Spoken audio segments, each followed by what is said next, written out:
খুব ভোরে ঘুম থেকে উঠে বাড়ির সব কাজ সেরে নিচ্ছে সরোজ। ঘর মোছা, রান্না করা, বাসন মাজা প্রায় সব শেষ। একটু পরেই মীরা অফিসে বার হবে।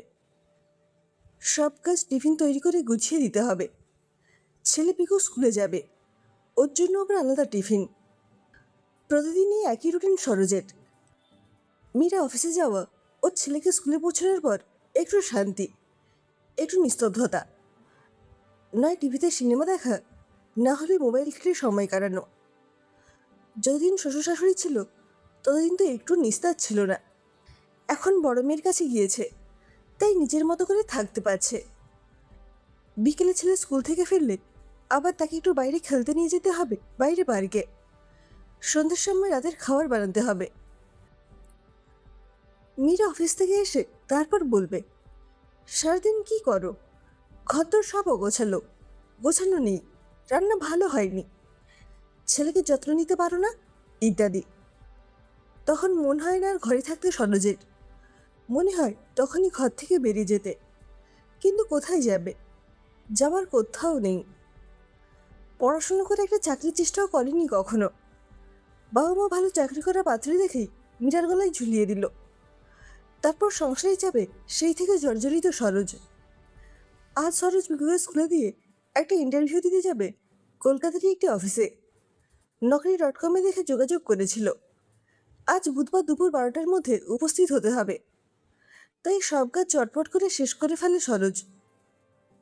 মীরা এখনো কথাটা জানে না, জানলে বাধা দিত, তাই বলেনি।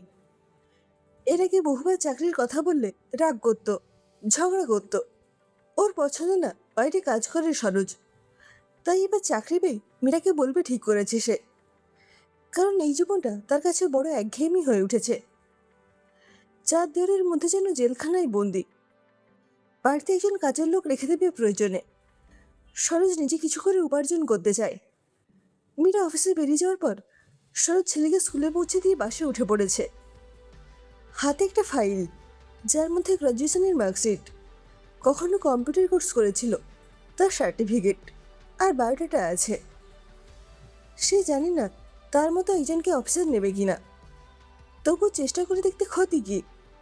কলকাতা ডালহৌসির মধ্যে অফিসটা খুঁজে শেষ পর্যন্ত সরোজ পৌঁছয় Shri Ganesh industry private limited লেখা অফিসের ওপর। রিসেপশনে গিয়ে সরোজ কথা বলে, তারপর সরোজের থেকে বায়োডাটা চায়। বায়োডাটা জমা দেওয়ার পর সরোজকে বসতে বলে রিসেপশনিস্ট ম্যাডাম। সরোজ দেখে তার মতো অনেক ছেলেই বসে আছে।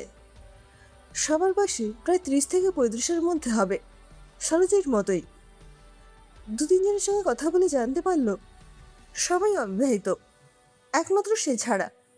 সবাই এক এক করে একটি ঘরের ভেতর যাচ্ছে, তারপর 10 মিনিট পর বেরিয়ে আসছে। সবার মুখটুক বেশ খুশি খুশি ভাব। সরোজের একটু ভয় লাগছে, কারণ মাত্র 3 জনকে নেবে, আর এতজন এসেছে। কি জিজ্ঞেস করবে সেটাও বুঝতে পারছে না। অবশেষে প্রতীক্ষার অবসান। রিসেপশনিস্ট ম্যাডাম নাম ডাকল, সরোজ কুমার চ্যাটার্জি এরপর আসবেন। সরোজ আজ অফিসিয়াল ড্রেসেই এখানে এসেছে নিজেকে গুছিয়ে। দরজার কাছে এসে বলে, মিয়াই কামিন ম্যাডাম? ভেতরে একটি টেবিলে 2 জন মহিলা বসে। তার মধ্যে একজন বলেন, ইয়েস, কামিন। সরোজ ভেতরে প্রবেশ করে। Please sit on the chair. সরোজকে বললেন একজন ম্যাডাম। সরোজ বসল। বুকের মধ্যে ধকধক করছে একটা চাপা ভয়। সরোজের বায়োডাটাটি চোখ বুলিয়ে নিচ্ছেন 2 ম্যাডাম। তারপর হঠাৎই একজন সরোজকে বললেন, সরোজবাবু, আপনার বায়োডাটা দেখছি আপনি হাউস হাজবেন্ড। তা একজন হাউস হাজবেন্ড হয়ে কেন চাকরি করতে চাইছেন? সরোজ বলে, আমি নিজের পায়ে দাঁড়াতে চাই ম্যাডাম, সম্মানের সাথে বাঁচতে চাই। আমার ছোট থেকেই ইচ্ছে কাজ করব। ছেলেটা ছোট ছিল তাই এতদিন ভাবিনি।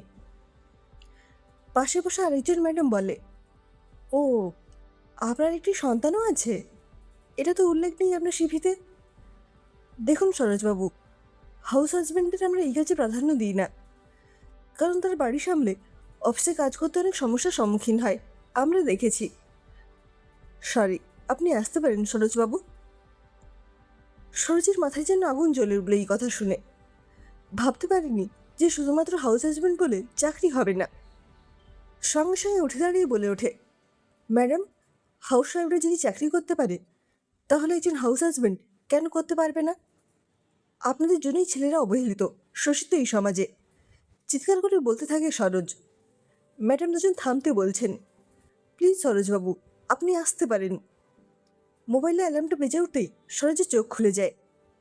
সামনে দেখে বৌমিরা মোবাইলটা অফ করে বলে, রবিবার বেলা পর্যন্ত ঘুমোচ্ছ, এদিকে অ্যালার্ম বেজেই যাচ্ছে।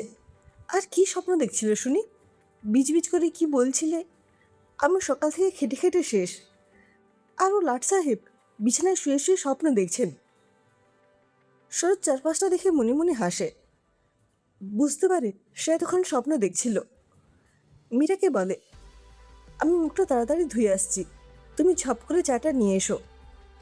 এই বলে বিছানা ছেড়ে উঠে বাথরুমের দিকে যাওয়ার সময় মীরার কপালে আলতো একটা চুমু দিয়ে তার দিকে তাকিয়ে বলে, জানো তো, তুমি খুব ভালো।